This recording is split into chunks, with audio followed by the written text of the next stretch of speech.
What's up, everybody? We're in the final stretches.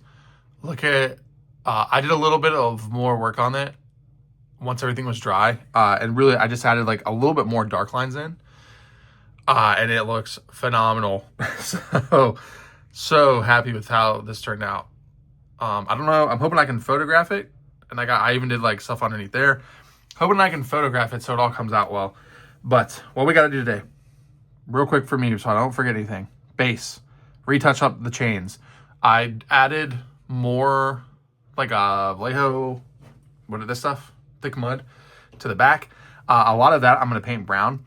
And then I'll probably have to go back in and still touch up some of the back half of these. I put veins on them still, but I didn't spend a ton of time on that because I didn't know how hard I was going to go.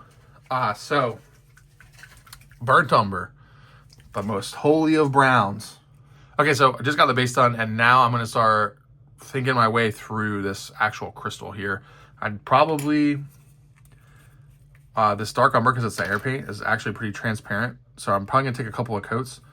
But I want to like slowly work it up on top of the green so it looks muddy and dirty at the bottom, but I don't want to ruin it, you know? It'll make or break it. Okay, so I've done kind of the obviously dirty stuff, and now I'm coming back in with this brush with my nice brush, and just kind of like blending in these edges a little bit better so it's not as like harsh and obvious of a transition. Okay, this might be some truly mad lad shit right here, but dirty down rust. We're gonna try to intentionally not activate it. Not make it turn orange. That's what I mean by not activating it.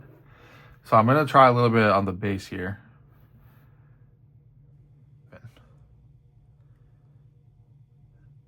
You know, I think having a little bit of orange, and I almost like it's coming out from underneath him, like he's corrupting the ground. Would that be a thing? Or could that be a thing? Let's see what happens. Let's just try it. We'll put it back here where we can more easily hide it. That'd be perfect. This is actually exactly what I wanted to go for. And then I'll dry brush it with some browns, lighter browns. Okay, so I just cleaned that up, and now going back in and I am reactivating it just to try to like make it run down through the cracks and make it look gnarly. And I think this is actually exactly what I wanted. Okay, so I touched up some of the chains like where they would rub with Molotov liquid chrome, and I started working on this mask. And I think I'm gonna try to do something that's maybe crazy, but I'm gonna see if I can get this. I'm gonna try to get this to where I can do very like thin. Might have had too much coffee. I'm gonna try to do very thin scratches on this. And I've already hit the dents with it. And you can see like just how much it actually adds. And I just wanna try to get a couple of like scritchy scratches that'll just add a little bit more, you know? And I don't want anything too thick.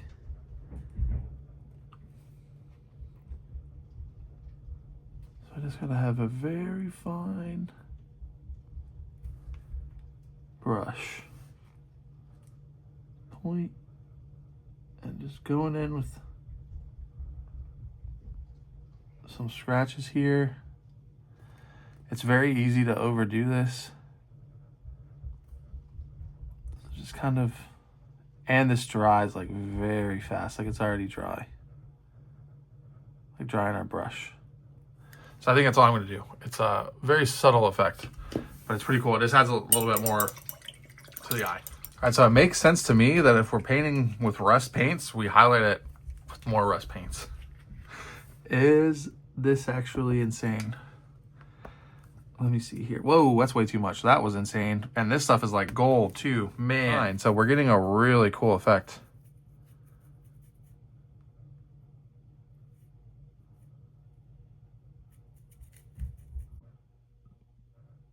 I don't know if I like the chain or not. I might need to do something with that, but finish up this and then put a little bit of, maybe I won't do blood. I don't know. I think it would make sense to be cutting into him. So I don't know, man. Slots. All right, boom. Everything's got to dry still, but the base is done. I think I'm done painting for sure. I really like how the dirty down rust dirt went. And so my thinking with the dirt on this is like, it gets pulled up out of the ground. The dirt looks like normal dirt. You know, I mean, it's orangey, but I think that's fine. I think it looks cool. This guy and the crystal itself are very definitely not in the world they came from. So I wanted the dirt to be like muted and realistic and not a ton of contrast or values in it. I think it is an interesting texture. Like the more you look at it, kind of the cooler it gets. But I wanted it to be very clear that like this demon was summoned from somewhere else and he's not from this world. And that's why he stands out so much and looks so crazy. And this crystal is also, it's maybe the crystal's from where he came from, maybe it's not, but it's definitely not natural to be where it is. So I gotta get some good pictures, some good video of it, and I need to figure out a backdrop. And I think I'm gonna do all that tonight. It's kind of like lunchtime right now when I'm doing lunch break painting. And I'm gonna think on the blood effects because I'm happy with how it looks. If I don't do blood effects, I need to clean up a little bit of stray paint in there. I don't know. I'm just like, I'm not a fan of like super gory stuff. Like I like grimdark and that kind of thing, but the blood and stuff, sometimes I'm just like very questionable on. So I don't know. Like it would definitely make sense that like the chains are cutting him up. And I didn't paint like bruising or damage to the skin because I had planned on covering it up with blood effects. But now I'm like, what color would his blood be? You know, I can make my own blood from Uhu glue, and I got that dirty down all over my fingers and the orange all over my fingers. You know, like I can use Uhu glue, and it doesn't have to necessarily be red blood. It can be another color, which I think could be a pretty cool thing to explore. But then I'm like, what color would the blood be? And am I doing too much? Am I getting too crazy? I don't know. Would demons even have blood? That's another question. So I don't know. I'm gonna set them down. I'm gonna think about it. I'm gonna let everything dry. I gotta find some grass tufts. I think these ones that are kind of like, I think those would be good. Look it on them. Do a little bit of grass tufts on the base, you know. I think that would look good. Actually, maybe these are these the same ones? Those are the same ones. So, yeah, I think I'll probably glue some of them on there and then rim the base black. But I think this guy is done. I gotta get a good backdrop. Gotta figure that out, and then it's gonna be all infinity all the time. Not all the time, just for like a week, hopefully. Hopefully it takes me a week and I can get all these guys banged out. Okay, so I've got the tufts on. I'm feeling, I gotta do the rim the base. I'm feeling pretty good. Here's what we do. We do a little bit of black around the base rim. Maybe a little bit more probably. And then I'm gonna set them on this piece of paper to dry. And from there, it is time to make a background. Make sure we got our lighting and our background set up while the base rim's drawing. So I'll be back. I actually think this model would look a lot better with our varnish, because then I could go back and gloss the stone, which I'll probably do still just for myself. There we go.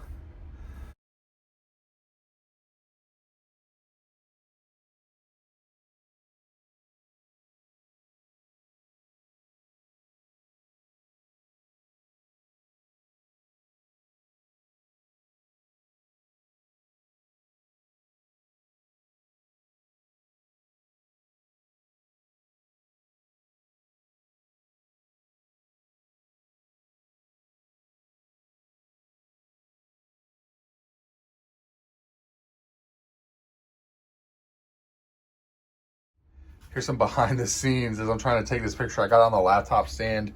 I've got the cell phone holder, and then this is a light. I can and here I can control the hue, whatever. It's a Philips smart bulb. So I think, I love how the model turned out. I'm not very happy with my photographing skills, but I think it is what it is. I definitely got to make some backdrops if I'm going to do more of this kind of thing, but he turned out awesome. I'm very happy. So now I got to make some more real quick and get this guy submitted. So I'll see you tomorrow. I'll post some more pictures on Instagram probably.